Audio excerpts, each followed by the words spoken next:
নদিয়ার মায়াপুর ইস্কন মন্দিরে মহা সমারোহে পালিত হচ্ছে ভগবান শ্রীকৃষ্ণের 5250তম আবির্ভাব তিথি।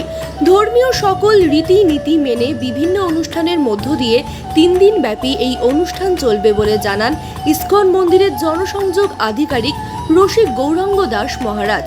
তিনি জানান, বুধবার রাত থেকেই ভগবান শ্রীকৃষ্ণের আবির্ভাব তিথি উপলক্ষে জন্মাষ্টমী অনুষ্ঠিত হচ্ছে ইস্কন মন্দির প্রাঙ্গণে। বুধবার সন্ধ্যায় অধিবাসের মাধ্যমে পুজোর শুভ সূচনা হয়েছে। আজ বৃহস্পতিবার ভোর 4:30 নাগাদ মঙ্গল আরতি অনুষ্ঠিত হয় মন্দির প্রাঙ্গণে। এছাড়াও এদিন অনুষ্ঠানের পাশাপাশি মধ্যরাত্রি পর্যন্ত হরিনাম সংকীর্তন ছাড়াও নানান প্রকার ধর্মীয় অনুষ্ঠানের মধ্য দিয়ে পালিত হবে ভগবান শ্রীকৃষ্ণের আবির্ভাব তিথি। ভগবান শ্রীকৃষ্ণের আবির্ভাব তিথি উপলক্ষে দেশ বিদেশ থেকে হাজার হাজার ভক্তবৃন্দদের সমাগম ঘটেছে ইস্কন মন্দির প্রাঙ্গণে। জানা গিয়েছে, এছাড়াও বৃহস্পতিবার রাতে পুষ্পাঞ্জলির মধ্য দিয়ে মহা অভিষেক অনুষ্ঠান শুরু হবে মন্দির প্রাঙ্গণে, চলবে মধ্যরাত পর্যন্ত। ভক্তবৃন্দদের মধ্যে বিতরণ করা হবে বিনামূল্যে মহাপ্রসাদ। দেশ বিদেশ থেকে আগত ভক্তবৃন্দদের সুরক্ষার কথা মাথায় রেখে সুরক্ষা ব্যবস্থাকে ঢেলে সাজানো হয়েছে বলে ইস্কন মন্দির কর্তৃপক্ষের তরফে জানানো হয়েছে।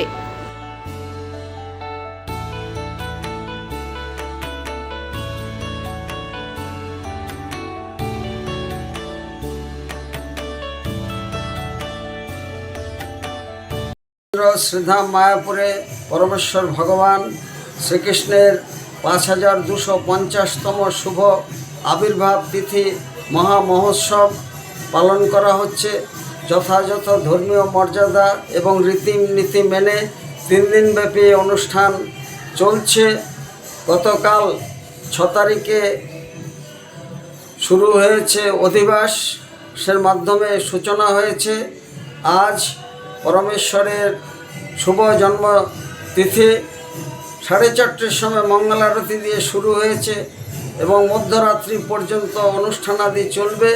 দেশ বিদেশের হাজার হাজার ভক্তবৃন্দ জাতি ধর্ম বর্ণ নির্বিশেষে এখানে অংশগ্রহণ করেছেন এবং বিভিন্ন কার্যক্রম গ্রহণ করা হয়েছে। তন্মধ্যে বিশেষ উল্লেখযোগ্য হচ্ছে মহা অভিষেক রাত 10টায় শুরু হবে, 12টা পর্যন্ত চলবে। প্রদান করা হবে পুষ্পাঞ্জলি এবং সমস্ত ভক্তবৃন্দের মধ্যে অনুকল্প প্রসাদ বিতরণ করা হবে। প্রশাসন সতর্ক এবং সিকিউরিটির ব্যবস্থা যথাযথ রাখা হয়েছে। যারা আসেননি তাদের আসার জন্য সাদর আমন্ত্রণ জানাই এবং আজকের এই শুভ দিনে পরমেশ্বর ভগবানের কাছে প্রার্থনা করি বিশ্ব শান্তি এবং বিশ্ব কল্যাণ। রসিক গৌরাঙ্গ দাস, ইস্কন মায়াপুর, জনসংযোগ আধিকারিক, নদিয়া।